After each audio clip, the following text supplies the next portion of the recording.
The National Black MBA Association. Empowering visionaries.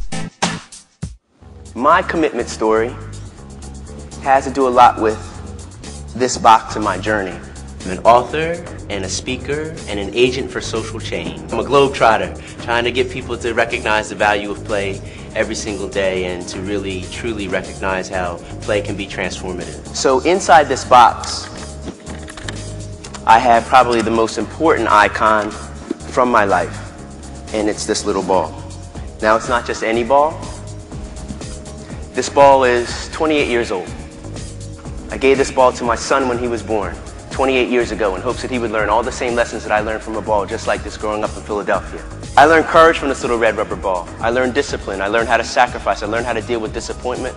I learned how to challenge myself. But probably the most important thing I learned from a little kickball growing up in Philadelphia was how to dream big. Big, audacious, ridiculous dreams.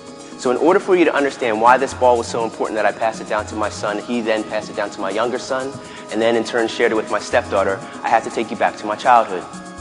We've had a very challenging childhood. My parents made a lot of bad decisions because of their addictions. We were nomads from a very early age, moving from place to place to place to place to place. My grandparents knew we were going to have a challenging life. So they said, if you get in trouble, you will memorize our phone number. You will tell someone to call us, we will come and get you. My grandfather and grandmother said, we're going to do the best we can, but we don't know how well we can do for you boys. You're going to have to raise yourselves. And I thought about that at 6 again. I'm like, raise myself. Wait. Can I just go play, Papa? What? Can I just go play? Isn't there a playground near the house? He says, sure. He says, well, you want me to drop you off? Yeah, could you just drop me off at the playground? So he drops me off at the playground. There's got to be some kids up here. Nobody's at the playground. I'm looking around, and I see in the corner of this playground a ball just like this.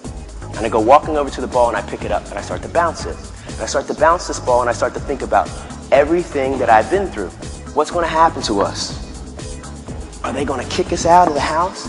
Are they going to separate us? When are we going to start school? And I got more angry and more angry, and the more angry I got, the more upset I got, the more anxious I got. And so I just took the ball, I turned around and I went, boom!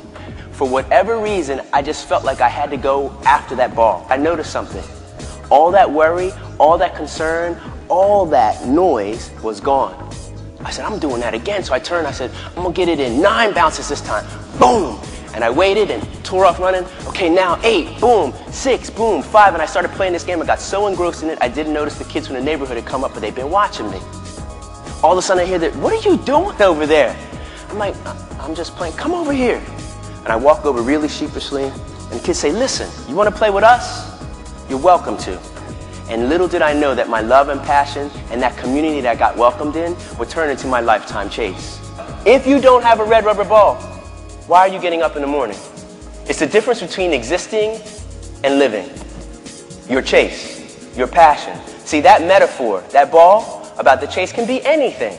Can be science, can be math, can be literature, can be anything. But it has to be about you and what inspires you every day.